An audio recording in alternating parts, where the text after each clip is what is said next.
Values Junior College, IIT, JEE, NEET Academy, Seat Guarantee Program.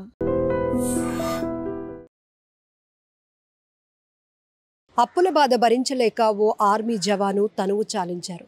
భార్యతో ఫోన్లో మాట్లాడుతూ ఉండగానే గన్తో కాల్చుకుని ఆత్మహత్య చేసుకున్నారు ఆర్మీ జవాన్. భార్య, 2 పిల్లలు, తండ్రి, అలాగే చెల్లి వీరందరి పట్ల ఆయనకి చాలా బాధ్యత ఉంది. కానీ ఇప్పటికీ 34 లక్షల వరకు అప్పు చేశాను. నేను ఇక భరించలేను పావని. ఇంతకీ నువ్వు తిన్నావా? పిల్లలు తిన్నారా?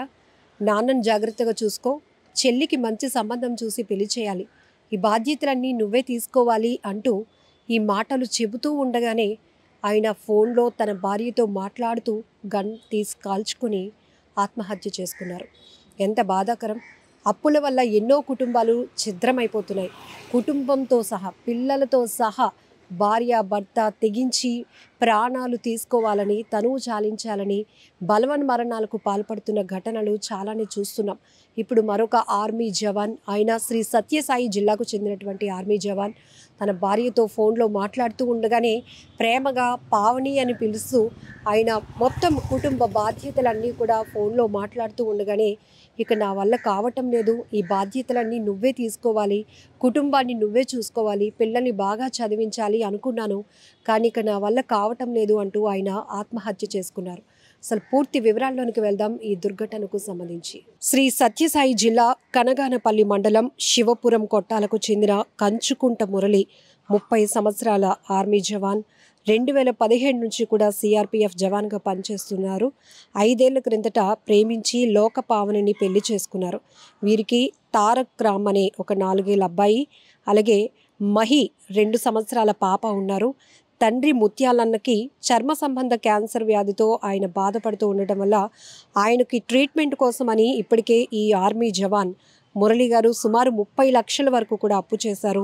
అయితే మురళి కారును ఒక 4 నెలల క్రిందట ఫ్రెండ్ తీసుకువెళ్లారు. ఆ తీసుకువెళ్ళిన క్రమంలోనే ఒక రోడ్ యాక్సిడెంట్ జరిగి ఆ ప్రమాదంలో ఒకరు చనిపోయారు. కారు నెంబర్ ఆధారంగా మురళిని గుర్తించి కేసు రాజీ అయ్యేందుకు మృతుడి కుటుంబ సభ్యులు 15 లక్షల రూపాయలు డిమాండ్ చేయడంతో తండ్రి ట్రీట్మెంట్ కోసం ఉంచినటువంటి డబ్బుల్లో 4 లక్షలు వాళ్ళకి ఇవ్వటం జరిగింది. అలాగే చెల్లి పెళ్లి చేయాల్సి ఉండగా ఇన్ని అప్పులు కూడా తనపై భారంగా మారటం వల్ల తీవ్ర మనస్తాపానికి గురైనటువంటి మురళి భార్యతో మాట్లాడుతూనే గన్తో కాల్చుకొని ఆత్మహత్య చేసుకున్నారు. ఎంత బాధాకరం! చాలా హ్యాపీ ఫ్యామిలీ అని చెప్పొచ్చు. ఎందుకంటే భార్య, ఒక బాబు, పాప, 2 పిల్లలతో చక్కగా ఆయన కూడా ఆర్మీ జవాన్గా ఉద్యోగం చేస్తున్నారు కాబట్టి మంచి ఉద్యోగం, అన్ని రకాలుగా చాలా హ్యాపీగా ముందుకు వెళ్ళాల్సినటువంటి ఫ్యామిలీ. కానీ అనుకోకుండా అప్పుడప్పుడు మనకి కొన్ని కష్టాలు ఎదురైనప్పుడు అనిపిస్తుంది, భగవంతుడా ఇన్ని కష్టాలు నాకే ఎందుకు, ఎలా, ఇది నా వల్ల కావటం లేదు, అంత సామర్థ్యం, అంత శక్తి నాలో లేదు, నేను వీటన్నిటిని ఎలా ఫేస్ చేయగలనని మనలో మనం చాలా వరకు మదన పడుతూ ఉంటాం. కానీ కొన్ని సమస్యలు ప్రధానంగా లగ్జరీ లైఫ్ కోసం వెళ్ళటానికి కొంతమంది తలకు మించినటువంటి భారంతో అప్పులు చేసి ఇదంతా లైఫ్ స్టైల్ని మార్చుకోవాలని చేసే అప్పులు కొంత అయితే, కొంతమంది మాత్రం ఇలా ఆరోగ్యపరమైన సమస్యలు హఠాత్తుగా సడన్గా ఇంట్లో ఎవరికైనా బాగోకపోతే లక్షలు పెట్టి వాళ్ళ కోసం ట్రీట్మెంట్ల కోసం ఖర్చు పెట్టాల్సినటువంటి పరిస్థితి వస్తుంది. ఒక్కోసారి మనకు అలాంటి ఆర్థిక స్తోమత లేనప్పుడు అప్పులు చేసి వాళ్ళకి ట్రీట్మెంట్ చేసి బాగు చేయించుకోవాలి అనే ఒక ఆశ, ఇవన్నిటి దృశ్యానే ఈ ఆర్మీ జవాన్ మురళి కూడా తండ్రి ట్రీట్మెంట్ కోసం 34 లక్షల వరకు ఇప్పటికే అప్పు చేశారు. ఇప్పటికే అదొక పెద్ద కష్టం, భారం అయినప్పటికీ కూడా తండ్రిని కాపాడుకోవాల్సినటువంటి ఒక బాధ్యత కలిగినటువంటి కొడుకుగా ఆయన ప్రయత్నం చేస్తుంటేనే మరో రకంగా దురదృష్టం వెంటాడింది ఆయన్ని. ఇంత అప్పుల బాధలో, ఇంత బర్డెన్లో కూడా ఆయన ఫ్రెండ్ కారు అడిగితే ఇచ్చారు. పోనీ ఆ కారు మళ్ళీ సేఫ్గా ఇంటికి వచ్చిందా అంటే అనుకోకుండా జరిగినటువంటి రోడ్డు ప్రమాదం వల్ల అందులో ఒకరు చనిపోవటం, వాళ్ళు ఆ కార్ నెంబర్ పట్టుకొని ట్రేస్ చేసి నష్టపరిహారంగా, అంటే మ్యూచువల్ అండర్స్టాండ్గా కేసులు లేకుండా ఉండాలి అంటే 15 లక్షలు డిమాండ్ చేయటం, మళ్ళీ తండ్రి ట్రీట్మెంట్ కోసం ఉంచిన అమౌంట్లోనే తీసి వాళ్ళకి అలా ఇవ్వటం, ఇవన్నీ కూడా ఎంత భారంగా ఒక మనిషికి ఉంటాయి అంటే చాలా, అంటే వర్ణించడానికి, చెప్పడానికి కూడా చాలా కష్టంగా ఉంటుంది ఒక్కొక్కసారి. ఇప్పుడే కొంచెం తేరుకుంటున్నామా అనేలోపే మళ్ళీ ఏదో ఒక కష్టం వచ్చి పడుతుంది, మళ్ళీ దాన్ని ఫేస్ చేయాలి అంటే ఇంకొకటి, ఇలా మనిషి జీవితం ఇంకా అనంతమైనటువంటి సమస్యలతో కావచ్చు, మనం కష్టం సుఖం రెండూ ఈక్వల్గా ఉంటాయా అంటే కొన్ని సందర్భాల్లో కొంతమంది మాత్రం కష్టాలతోనే ట్రావెల్ అయ్యే పరిస్థితులు ఉంటాయి. దీనికి కారణం ఒకటి అని కాదు, పిల్లల ఎడ్యుకేషన్ కావచ్చు, సొంత ఇల్లు అనే ఆలోచన కావచ్చు, మినిమం పిల్లలందరితో ఫ్యామిలీతో బయటకు వెళ్ళాలంటే కారు ఉండాలని ఒక ఆలోచన కావచ్చు.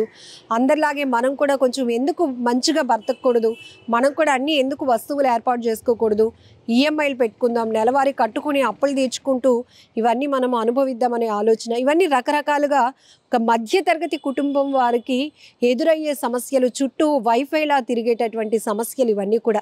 ఈ ఆలోచనలతోనే సగం సతమతం అయిపోతూ ఉంటాం. రకరకాలుగా అప్పుల సమస్యలతో బాధపడే వాళ్ళు, తీవ్రమైన ఒత్తిడి, అప్పులు తీర్చలేక ఆఖరికి ప్రాణాలు కోల్పోవాలి, ఇంకా ఆత్మహత్య చేసుకుందాం, ఒకవేళ మనం చనిపోతే పిల్లల్ని ఎవరు చూసుకుంటారు, అప్పుల వాళ్ళని వేధిస్తారేమో అని చెప్పి పిల్లల్ని కూడా చంపేసే పరిస్థితులు ఉన్నాయి. ఇలా కుటుంబం మొత్తం ఎంతోమంది వ్యాపార పరంగా ఎక్కువగా నష్టపోయిన వాళ్ళు, అలాగే ఆరోగ్యపరంగా ఎన్నో అప్పుల పాలై ఇక దాని నుంచి ఆ కష్టాల నుంచి బయటపడలేనటువంటి పరిస్థితిలో ఉన్నవాళ్ళు బలవన్ మరణాలకు పాల్పడుతున్నారు, తనువు చాలిస్తున్నారు. ఇక్కడ ఈ ఆర్మీ జవాన్ మురళీ గారి పరిస్థితి కూడా అలాంటిది అని చెప్పుకోవాలి. అయితే ప్రేమ పెళ్లి చేసుకున్నారు, 2 పిల్లలు, అలాగే నాన్న బాధ్యత, చెల్లికి పెళ్లి చేయాల్సింది, ఆయన చుట్టూ ఎన్నో బాధ్యతలు ఉన్నాయి. ప్రతి ఒక్కరి ఇంట్లో ప్రతి ఒక్కరి బాధ్యత ఆయన పైనే ఉంది. కానీ ఆ బాధ్యతలన్నీ కూడా ఆయనకి పెద్ద బర్డెన్గా మారిపోయాయి. ఎందుకంటే ఎటువైపు కూడా ఆయనకు ఒక స్కోప్ కనిపించలేదు, ఒక దారి అనేది ఇంకా కనిపించలేక అప్పుల మీద అప్పులు పెరిగిపోతున్న పరిస్థితిలో ఇవన్నిటి నుంచి నేను దూరంగా వెళ్ళిపోవాలి అంటే ప్రాణాలు తీసుకోవడం ఒకటే అన్ని ఒక ఆలోచనకి ఆయన వెళ్ళిపోయినట్టు తెలుస్తోంది. ఎందుకంటే డ్యూటీలో ఉంటుండగానే భార్యతో ఫోన్ మాట్లాడుతుండగానే తిన్నావా పావని, పిల్లలు తిన్నారా అని పలకరించి మాట్లాడుతూనే నాన్న బాధ్యతని, చెల్లి బాధ్యతను తన భార్యకు అప్పగించి ఇక నువ్వే చూసుకోవాలి, ఇవన్నీ నా వల్ల కావటం లేదు, పిల్లల్ని బాగా చదివించాలనుకున్నాను కానీ ఇప్పటికే నాన్న ట్రీట్మెంట్ కోసం చాలా అప్పులు చేశాను, అందులో ఆ యాక్సిడెంట్ సందర్భంగా ఒక 4 లక్షలు అటువైపు వెళ్ళిపోయాయి, ఇవన్నీ నేను ఇంక చేయలేకపోతున్నాను, ఎవరికి సమాధానం చెప్పలేకపోతున్నాను అంటూ తనలో తానే నలిగిపోయారు, కుంగిపోయారని చెప్పుకోవచ్చు. ఆఖరికి భార్యతో ఆ మాటలు ఆయన షేర్ చేసుకొని ఇక చాలు ఈ జీవితం అనుకుంటూ ఆయన ఆఖరి మాటలు తన భార్యతో ఫోన్లో మాట్లాడుతూ ఉండగానే గన్ తీసి కాల్చుకొని ఆయన ఆత్మహత్య చేసుకున్నటువంటి దుర్ఘటన చాలా బాధాకరం. ఇది ఒక జిల్లాలో జరిగిందా, ఒక జవాన్ కుటుంబం సంబంధించిన కాదు. మనం ఈ మధ్యగా చాలా చూస్తున్నాము. కుటుంబాలతో కేవలం అప్పుల బాధలు భరించలేకే, ఆ ఒత్తిడి తట్టుకోలేకే కుటుంబం మొత్తం కూడా చనిపోతున్నటువంటి పరిస్థితులు ఉన్నాయి. అప్పు అనే ఒక పెద్ద సమస్యకి అనేక రకాలుగా మనం విశ్లేషించుకోవచ్చు. ఏదేమైనా ఇది ఒక డిస్కషన్ చేయాల్సినటువంటి టాపిక్ కూడా. ఎందుకంటే చాలా వరకు చాలామంది ఇలాంటి ఒత్తిడిలోనే ఉన్న పరిస్థితులు కూడా ఉన్నాయి కాబట్టి మీరు కూడా ఈ సంఘటనకు సంబంధించి ఏమనుకుంటున్నారు? ఏదేమైనా ఒక ఆర్మీ జవాన్ అయితే మనం కోల్పోయాం. ఆ కుటుంబం ఇప్పుడు తీవ్ర అప్పుల బాధతో సతమతం అవుతోంది. కానీ ఆ భార్య ఎవరైతే ఉన్నారో ఒకవైపు ఇన్ని బర్డెన్స్, ఇన్ని ఒత్తిళ్ళు, ఇన్ని బాధ్యతలు ఉంటుండగానే భర్తను కూడా కోల్పోవడం అంటే ఇంకా ఆమె బాధ గురించి మనం ఎవరం వర్ణించలేం.